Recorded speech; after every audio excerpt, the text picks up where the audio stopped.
Hi students, DSC TET రాసే students కోసం నేను చాలా important problems, very important problems from text books, AP government text books నుండి నేను ఇంపార్టెంట్ ప్రాబ్లమ్స్ని టెక్స్ట్ బుక్ మెథడ్ కాకుండా షార్ట్ కట్ మెథడ్లో లాజిక్స్ ఉపయోగించి నేను సాల్వ్ చేస్తున్నాను. స్టూడెంట్స్, మీకు ఉపయోగపడుతుంది. డిఎస్సి రాసే అభ్యర్థులకు రెగ్యులర్గా నేను వీడియోస్ పోస్ట్ చేస్తున్నాను డిఎస్సి అభ్యర్థుల కోసం. ఓకే, చూడండి students. Find two consecutive positive integers sum of whose squares is 365.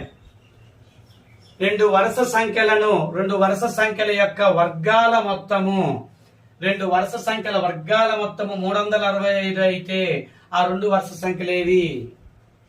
ఎవరైనా సరే ఈ టెక్స్ట్ బుక్ మెథడ్ అయినప్పుడు x+1 అని అనుకొని ఆ రెండు సంఖ్యలను, ఆ టూ నెంబర్స్ ని x+1 అనుకొని x² + x+1 whole square equal to 365 రాసుకొని క్వాడ్రాటిక్ ఈక్వేషన్ ప్రిపేర్ చేసుకొని సాల్వ్ చేస్తారు. అది టైం ప్రాసెస్, టైం టేకన్ అనమాట. ఖచ్చితంగా ఉంటుంది. బట్ దానికంటే ఈజీగా మనం చాలా సింపుల్ గా క్వాడ్రాటిక్ ఈక్వేషన్ ఫ్రేమ్ చేయకుండా సింపుల్ గా ఇలాంటి ప్రాబ్లమ్స్ ని మనం లాజిక్ ఉపయోగించి చాలా సింపుల్ గా హాఫ్ మినిట్ లోపు ఎలా ఈజీగా చేయాలో మీకు చూపిస్తాను. చూడండి స్టూడెంట్స్, అవి కాన్సిక్యూటివ్ అన్నారు కదా, పక్కనే ఉన్న సంఖ్యలు కాబట్టి 10² + 11² తీయండి. 121 100 221. 11² 12² వేయండి.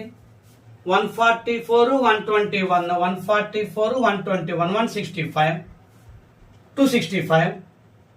12² 13² తీయండి. 144 169 313. 13² 14² చూడండి. 169 196 365. ఓకే, ఈ 13² 14² వాల్యూస్ మనకి 169 196. ఈ ఎడిషన్ అనేది ఆ పక్కనే ఉన్న ఆ నెంబర్స్, కాన్సిక్యూటివ్ నెంబర్స్, వాటి యొక్క స్క్వేర్స్ నేను ఎడిషన్ చేశాను. 365 వచ్చింది. చాలా సింపుల్ అనమాట. అదే మీరు కనుక క్వాడ్రాటిక్ ఈక్వేషన్ ఫ్రేమ్ చేస్తే చాలా కష్టం. ఆ రూట్స్ ఫైండ్ అవుట్ చేయటము, క్వాడ్రాటిక్ ఈక్వేషన్ ని తయారు చేసుకోవటము, వాటి నుంచి రూట్స్ ఫ్రేమ్ చేసి వాల్యూ ఫైండ్ అవుట్ చేయటం అనేది కొంచెం చాలా కష్టం. అర్థమైంది కదా? 10² + 11² మీ ఇష్టం. డైరెక్ట్ గా ఎనీ నెంబర్, ఒక నెంబర్ తీసుకుని దాని పక్క నెంబర్ హోల్ స్క్వేర్ వేయటం, యాడ్ చేయటం. మీకు ఇది చిన్నది అనిపించినప్పుడు చూడండి, 121 100 221 కదా, మన 365 రావాలి. డైరెక్ట్ గా 12 తీసేసుకోండి. 12² 13² తీయండి. అలా 13² 14 అలా మీకు ఇది బాగా ప్రాక్టీస్ మీద డైరెక్ట్ గా ఆన్సర్ దగ్గరికే జస్ట్ 2-3 స్టెప్స్ లోనే మీకు ఆన్సర్ వస్తుంది అనమాట. ఈ మెథడ్ మీరు ప్రాక్టీస్ చేయగలగాలి. ఓకే స్టూడెంట్స్, చాలా ఇంపార్టెంట్. ఎగ్జామ్స్ లో అయితే ఈ మోడల్ క్వశ్చన్ ఖచ్చితంగా వస్తుంది, డౌట్ లేదు. చక్కటి నోట్స్ తీసుకొని మీరు రెగ్యులర్ గా నేను వీడియోస్ పోస్ట్ చేస్తున్నాను. ప్రతిరోజు ఇంపార్టెంట్ ప్రాబ్లమ్స్ నేను అప్ టు ఎగ్జామినేషన్ టెట్ కానీ డిఎస్సి కానీ నా చక్కటి నోట్స్ రాసుకోండి. మీరు చక్కటి నోట్స్ రాసుకోండి. మంచి షార్ట్ కట్స్ తోటి మీకు మంచి నోట్స్ తయారవుతుంది. మీకు అది యూజ్ అవుతుంది స్టూడెంట్స్.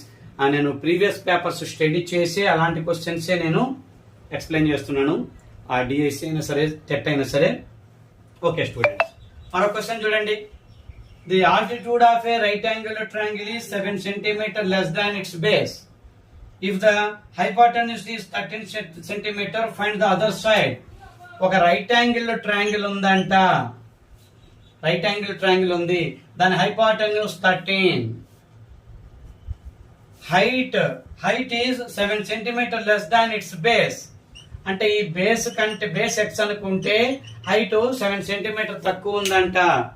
ఈ హైట్ అనేది బేస్ కంటే కూడా 7 cm తక్కువగా ఉంది. ఓకే, ఇది ఎక్స్ అనుకుంటే ఇది x-7.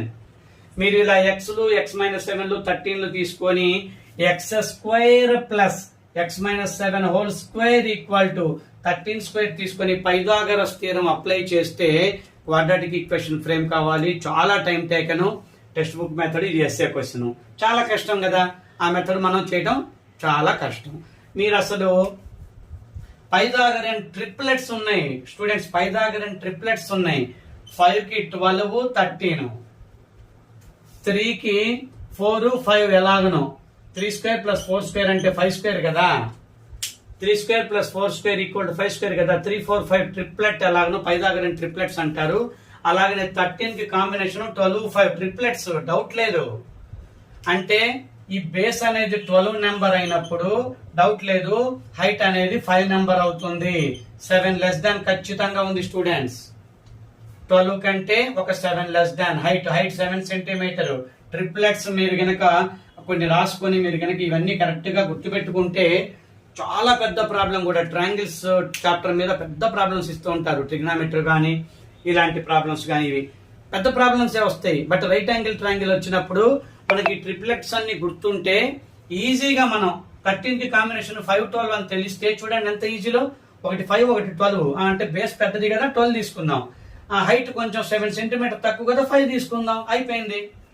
అంత సింపుల్ గా మనం ఈ ట్రిప్లెట్స్ ఐడియా, నేను నా ప్రీవియస్ వీడియోస్ లో ట్రిప్లెట్స్ అన్ని లిస్ట్ కూడా రాశాను. ఇలా వస్తాయి ట్రిప్లెట్స్, ఇలా మీరు అన్ని గుర్తుపెట్టుకోండి అని చెప్పి నేను చక్కగా ట్రిప్లెట్స్ కూడా ఒక వీడియో చేశాను. నా ప్రీవియస్ వీడియోస్ కూడా వాచ్ చేయండి స్టూడెంట్స్, చూడండి మీకు ఉపయోగపడతాయి. చాలా చాలా ఉన్నాయి, 100, 200 వీడియోస్ నియర్లీ. షార్ట్స్ అయితే దాదాపు ఒక 600, వీడియోస్ ఒక 200. నా ప్రీవియస్ వీడియోస్ అన్ని చెక్ చేయండి, వాచ్ చేయండి, మీకు చక్కగా ఉపయోగపడతాయి. చక్కటి నోట్స్లు రాసుకోండి. ప్రతిదీ షార్ట్ కట్లే. అన్ని చాప్టర్లు కవర్ చేశాను నేను. అర్థమెటిక్ షార్ట్ కట్స్ అన్ని చాప్టర్లు కవర్ చేశాను. నా ప్రీవియస్ వీడియోలు వాచ్ చేయండి. ఫస్ట్ టైం నా వీడియో క్లాస్ మ్యాథమెటిక్స్ క్లాస్ విన్న వాళ్ళు సబ్స్క్రైబ్ చేసుకోండి స్టూడెంట్స్. లైక్ చేయండి స్టూడెంట్స్. లైక్ చేస్తే ఎక్కువ మందికి షేర్ అవుతుంది, ఎక్కువ మందికి ఫ్రెండ్స్కి ఎక్కువ మందికి రీచ్ అవుతుంది నా మ్యాథమెటిక్స్ క్లాస్. చక్కగా ప్రతిరోజు వీడియోస్ నేను పోస్ట్ చేస్తాను. చక్కగా మీకు ఉపయోగపడుతుంది స్టూడెంట్స్. నా షార్ట్ కట్స్ మీకు ఉపయోగపడతాయి. చక్కగా మీరు మంచి స్కోర్ పొందండి స్టూడెంట్స్. Thank you.